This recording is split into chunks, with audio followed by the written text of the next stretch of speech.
The first time Instructor Varnet witnessed a human scream, he updated his thesis outline.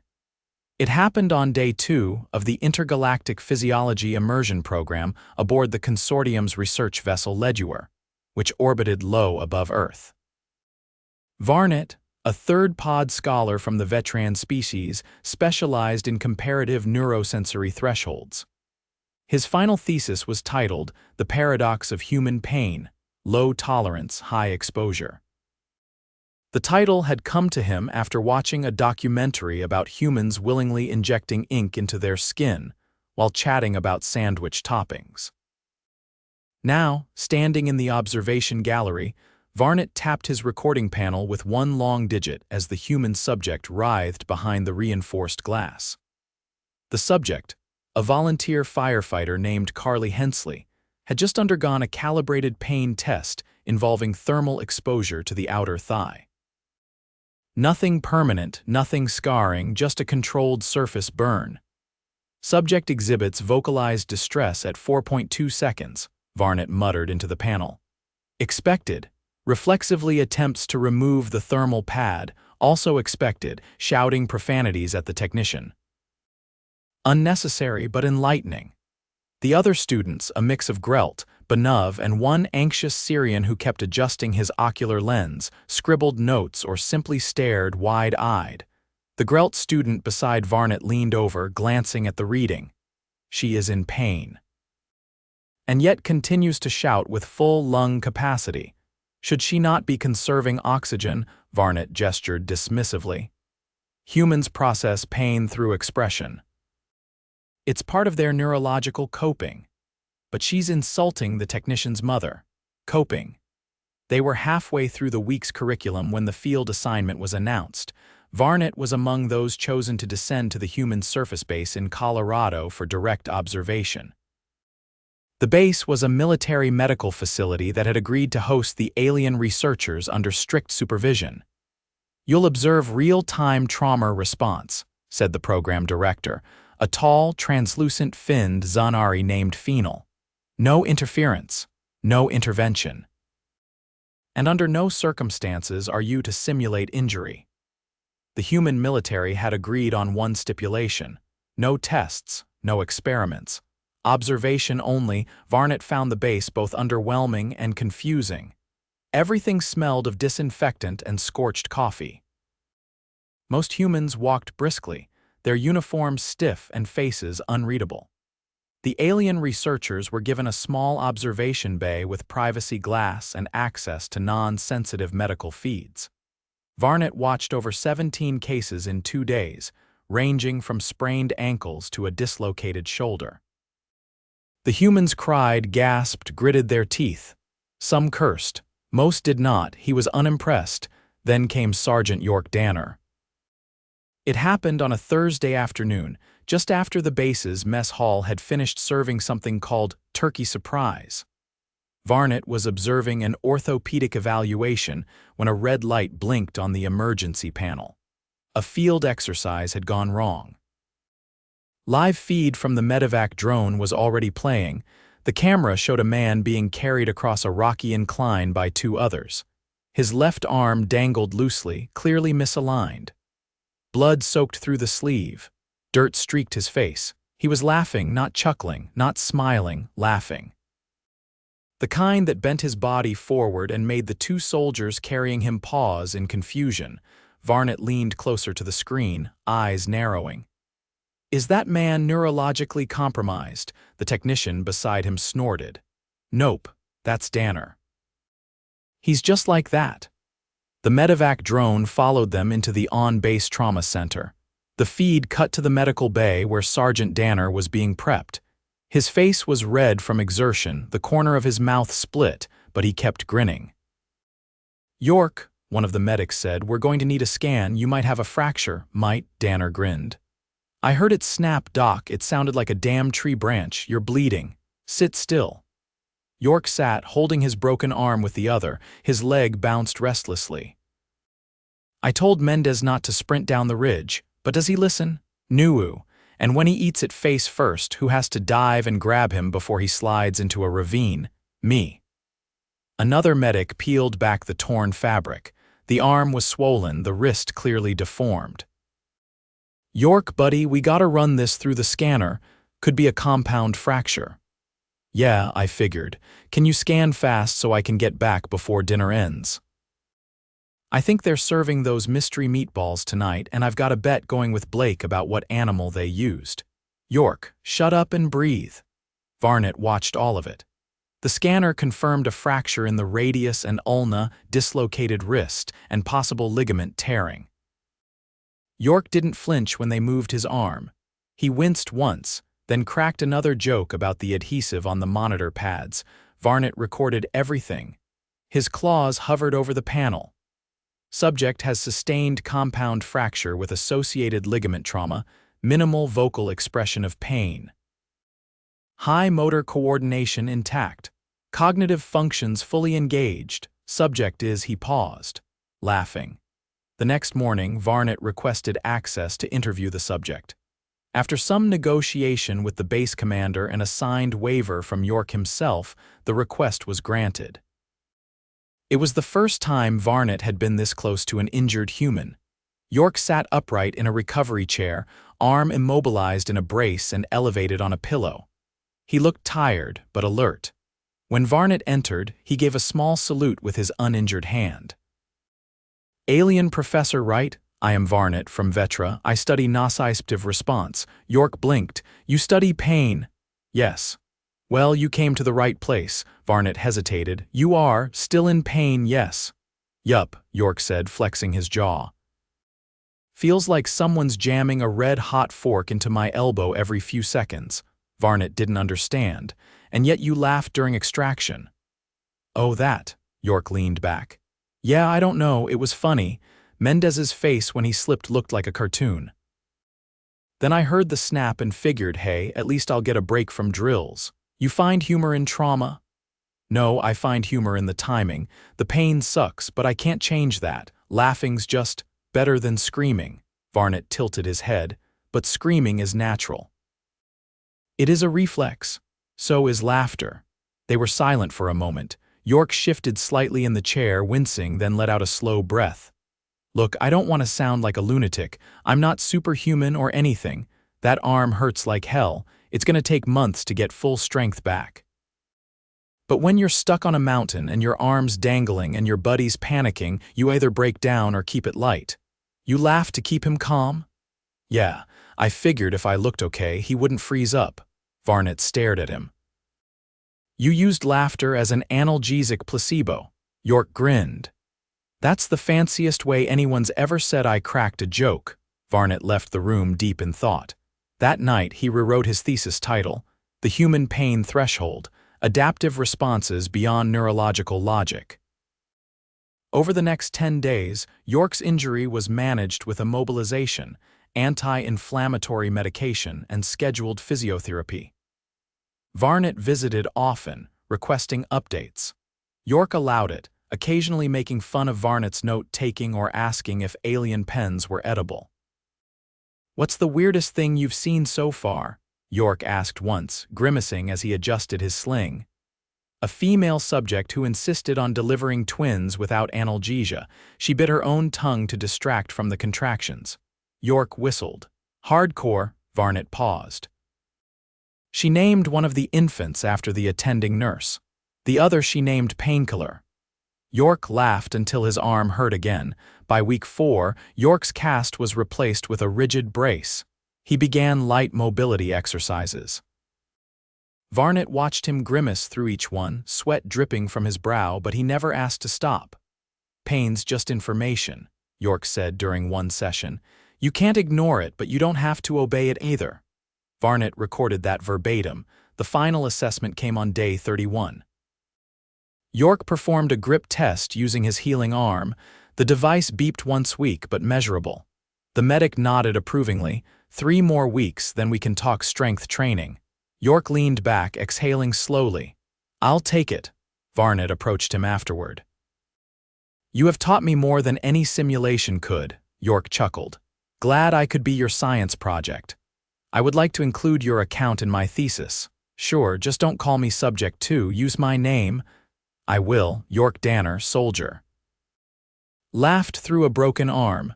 York raised an eyebrow. That's your title? No, that's your chapter. York didn't sleep well the night before the impingement test. The brace itched, his shoulder ached, and the low hum of the base's ventilation system made it feel like he was sleeping inside a mild migraine. When he rolled out of bed around dawn, he found Varnet already waiting just outside the infirmary wing, standing perfectly still beside the coffee machine like it was an exhibit. "You're early," York muttered, tugging his hoodie over his sling. "You're late," Varnet replied.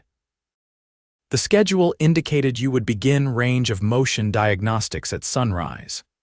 "Yeah, well, sunrise was busy not being my alarm clock," York said, squinting toward the window. "You ever drink coffee? It smells like oxidized compost." "Which is accurate," York said, pouring himself a cup from the scorched remains of yesterday's brew. "But it's tradition." "You'll learn." Varnet tilted his head slightly as York sipped with a wince, then followed him into the assessment bay. Today's test was simple: active and passive shoulder movement to determine how much function had returned. A physical therapist, Carla, a woman with a voice like gravel and the empathy of a seasoned bartender, was already prepping the table. "Hey, Sergeant, you look like hell." "Thanks, Carla, you always know how to make me feel special." "Special's one word for it." She glanced at Varnet. "You bringing your tall friend in again?" he insists. "I learn more here than I did in 12 cycles of neural kinetics," Varnet said. Carla raised one eyebrow. "Glad we could help your intergalactic internship." York lowered himself onto the table, carefully adjusting his brace. Carla began rotating his arm with slow, deliberate movements, her fingers firm but not rough. Varnet stood close, watching every angle, every muscle twitch, every flinch. "You're resisting," Carla warned. "I'm not resisting. I'm existing." She pressed a little further and York hissed through clenched teeth. "All right, maybe a little resisting. Breathe through it. You're guarding the joint." Varnet's pupils narrowed, tracking the subtle change in York's posture. "You anticipate the pain before it arrives." "Yeah, that's kind of the whole game here," York muttered. "Anticipation's like a reflex. You learn where it's coming from and then your body tries to beat it to the punch." "But that hinders the recovery," Varnet said. "You are delaying your own healing." "Tell that to my nervous system." Carla moved York's arm into external rotation and he let out a short bark of discomfort, then exhaled slowly, blinking hard. "You all right?" she asked. "Yeah. Just felt like someone lit a match in my shoulder socket." "That's progress. Last week it was a blowtorch." Varnet scribbled something on his pad, then looked up. "You compare types of pain to heat sources?" York shifted his weight on the table. "We don't have scales like you do. We use whatever makes sense. A stabbing pain, a burning one, dull ache, pressure, pins and needles, you describe it in whatever way lets someone else picture it." Varnet tapped his pen against his palm. "But that introduces inconsistency. Subjective metaphors lack measurable accuracy." "Yeah, well, welcome to the human condition." Carla handed York a resistance band and motioned for him to sit upright. "Time to engage the scapula." York rolled his eyes. "My favorite part of the day." He looped the band around his hand and pulled slowly, engaging muscles that had been dormant for weeks. The tremor started almost immediately. Sweat dotted his forehead. Varnet watched, silent for once. "How long until I can do push-ups again?" York asked between breaths. "When you stop shaking like a leaf every time you lift a toothbrush," Carla said, optimistic as always. "You want optimism, talk to the chaplain." "I'm here to make sure you don't rip your arm off again." York grunted and continued the set. Varnet stepped closer. "Why do you pursue activities that risk re-injury?" "Because I need to get back to field ops." "I can't do that if I sit on my ass forever." "But if you push too hard, you could cause permanent damage." York shrugged with his good shoulder. "That's the gamble." Carla handed him a towel. "Take a break, you earned it." York leaned back, chest rising and falling. "You ever think about how weird this must look to alien eyes?" "I try not to think about alien eyes at all," Carla said, giving Varnet a once-over. Varnet remained quiet, reviewing his notes. Then he spoke again without looking up. "Why do you not request analgesia before these sessions?" Carla answered before York could. "Because he doesn't want to mask the warning signs." York nodded. "If I numb it, I can't tell if I'm pushing too far. Pain's a signal." "You don't want to ignore it completely. But you endure it voluntarily. That is illogical. So's playing bagpipes. Doesn't stop people from doing it." Varnet blinked. "What is nope?" York said, waving a hand, "not explaining bagpipes." "You're not ready." Later that afternoon, York returned to the barracks. The hallway smelled faintly of shoe polish and canned beef. Varnet followed, still scribbling in his notebook. "You planning on watching me sleep too?" "I need to observe your recovery environment." York pushed the door open with his foot. "Well, welcome to paradise." The room was small, utilitarian, standard military housing. One narrow bed, a desk cluttered with protein bar wrappers, and a wall-mounted screen paused on a documentary about Arctic diving. "You live here alone." "For now. My roommate transferred last month." Varnet stepped inside, carefully avoiding a pair of running shoes. "You watch instructional media about humans voluntarily submerging in ice." "Yeah, it's fascinating. They train themselves to suppress the cold shock response. Some even lower their heart rate voluntarily." "That is not a typical adaptation." "Nope, but it's becoming more common." "There's a guy who swam under a frozen lake in nothing but trunks. It's all about breathing control." Varnet sat on the edge of the desk, processing. "So humans can modify their own reflex arcs through repetition. If you do it enough, yeah. You start by panicking, but then you learn to control the panic." Varnet looked genuinely unsettled. "You teach your body to override its own preservation mechanisms." York leaned back on the bed, resting his brace against a pillow. "We call it training." The room went quiet for a moment. Then Varnet asked, "Do you regret joining the military?" "Not really. I mean, sometimes I miss sleeping in and not worrying about shrapnel, but it's something I believe in." "You ever do something hard because it mattered?" "I left my pod to study alien species. My siblings said it was pointless." "And yet here you are," York said, gesturing around. "I wanted to understand pain," Varnet said. "I thought I would find it in numbers and thresholds, but humans are inconsistent. You laugh when you bleed. You dive into ice. You simulate drowning to learn calm." York smiled faintly. "We're complicated. You are chaos." The screen flickered as the documentary resumed. A man plunged into a hole cut in solid ice, his breath steady, his limbs moving in slow, controlled strokes. Varnet stared at the screen. "That man is not screaming. Nope, he trained his body not to." "Why?" "He wanted to see how far he could go." The silence stretched again. Outside, the sound of boot drills echoed through the corridor. Varnet stood. "I must report my observations." York nodded. "Tell your people we're not all adrenaline junkies." "I won't generalize, but I will state this. Your species treats pain as a test." "Sometimes," York said, "but mostly it's just part of the ride." Varnet paused at the door. "Thank you for not being typical. Thanks for not fainting during the shoulder stretch." That night, Varnet updated his thesis again. He added a subsection titled, "Adaptive Suppression of Reflexive Discomfort in Human Recovery Behavior." Then he sat alone in the observation bay, watching the ice diver resurface on the screen, lungs steady, eyes calm. He didn't speak, but he did wonder how many other species would willingly dive beneath a frozen lake just to learn how not to panic. The first snow fell the morning York was cleared for active load-bearing. It wasn't dramatic, just a light dusting across the base's concrete walkways, but it made the air sharp, and the sky looked clean in a way that felt almost ceremonial. York didn't notice it at first. He was too busy trying not to drop a 5-pound weight in front of 3 alien researchers and Carla, who had adopted the facial expression of someone watching a toddler carry a full pot of soup. "Wrist straight, York," she said, from her squat near the mirror. "You're bending it again." "I'm not," he said through his teeth, lowering the weight slowly. You are, fix it or you'll undo the last 3 weeks. York adjusted. The brace was gone now, replaced by a compression sleeve and a lot of caution. He could move the arm, even lift a bit, but everything inside the joint still felt like it was being held together with damp string and stubbornness. "This is a pathetic amount of weight," he muttered. "Feels like I'm lifting a grocery bag full of marshmallows." Carla didn't look up. "Then don't let it beat you."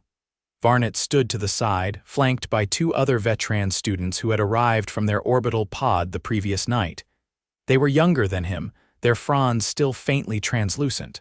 One of them, Elton, leaned toward York with something close to concern. "Your limb appears unstable. Is the connective tissue not fully regenerated?" York straightened up slowly. "It's healing. Ligaments don't grow back overnight. On our world, we use bio-loop reinforcement threads to stabilize tears. They bond within hours." "Yeah, well, we've got tape and ice packs." The other student, Niall, blinked. "Your species uses cold to assist healing," York nodded, "reduces swelling, and numbs the pain a bit. Wouldn't that delay neurosensory feedback? Sure. But it also stops you from waking up screaming every time you roll over." Niall tapped something into a small handheld device, then glanced up again. "You continue physical exertion despite incomplete recovery." "Yep." "Why?" York gestured toward the rack of resistance bands. "Because if I don't, I'll stiffen up. Motion is medicine." Carla stood, brushing her hands on her cargo pants. "Let him finish the set before you interrogate him to death." York finished the last rep with a faint grunt, then let the weight clatter gently onto the mat.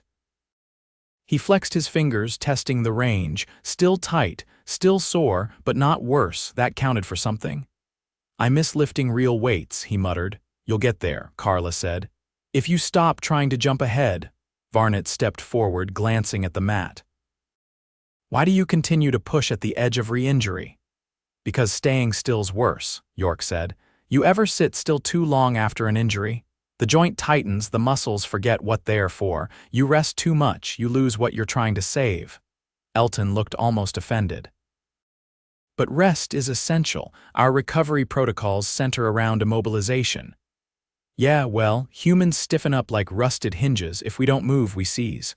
Carla handed York a towel. "Take 5, then we'll move on to lateral raises." York flopped onto the bench, breathing steadily. Varnet sat beside him, his attention unusually quiet. "You find recovery frustrating?" York didn't answer right away. The towel hung around his neck, catching the sweat. His arm ached, not sharp, just dull and persistent, like a warning light that wouldn't shut off. "It's not frustration. It's more like impatience with purpose. I know I'm not there yet, but every day I have to remind myself that I will be." Varnet nodded slowly. "You do not appear angry." "I'd be lying if I said I wasn't," York said. "But I'm not angry at the arm, I'm angry at the waiting. At needing help to do basic things. At watching everyone else move like nothing happened while I'm stuck rewiring one limb." The 2 younger veterans watched him in silence. Niall eventually asked, "Do you resent your body?" York blinked. "No, I don't blame it for breaking. It took a hit. It warned me it's trying to come back. That's not failure, that's just the deal." Varnet's brows drew together slightly. "Do you believe your body owes you recovery?" York shook his head. "It doesn't owe me anything, I owe it the work." There was a pause. Carla clapped her hands once. "Back up. Let's see how you handle some external rotation." York groaned and stood. "You're enjoying this. I get paid to." He took the band, stepped into position, and began the slow, deliberate pull. His shoulder joint resisted, but less than it had last week. It still burned. But the burn was familiar now, not friendly but understandable. After the session, York sat on the edge of the therapy table, arm wrapped in an ice sleeve. Varnet approached again, alone this time. "I have submitted my thesis." York turned his head. "Already?" "I consolidated my field research into a focused analysis. It includes your recovery process, your behavioral adaptations, and your psychological engagement with pain." "You wrote all that about me. You were the only subject who allowed sustained observation." York grunted. "Should have charged you tuition." Varnet held out a small data chip. This is a copy of the final document. I wanted you to have access before the consortium archives it. York took it, turning it over in his fingers. You wrote a paper on how weird we are. I wrote a study on how resilient you are. They stood in silence for a moment. Then York looked up. So what happens now? You head off to some distant planet and tell them humans are lunatics who laugh through pain. No, Varnet said. I tell them you endure because you choose to, not out of ignorance or bravado, but because you understand that pain is not the end of something. It's an interruption, one you're willing to outlast. York blinked once, then looked away. A week later, the clearance came through. York completed his final strength evaluation and passed with moderate difficulty. Carla signed off, and the base's medical wing officially discharged him from rehab. He returned to light duty, assisting with field planning and training simulations. His grip was still shaky, and some mornings his shoulder locked up for the first few minutes. But it was manageable. He adapted. Varnet and the other veterans left the day after the clearance. York met them at the launch platform, hands in his pockets, wind biting at his sleeves. You'll be all right, Varnet asked. Yeah, I'll keep moving, Varnet paused. You changed the way I think about pain. Well, York said, you changed the way I think about being watched while doing push-ups. Their handshake was brief, awkward, and slightly misaligned due to the number of fingers involved. Then Varnet and the other students boarded the shuttle. York watched it rise until it vanished into the clouds, the wind settling behind it, quiet and cold. He turned, flexed his arm once, and walked back toward the base. The pain was still there, but it had learned its place.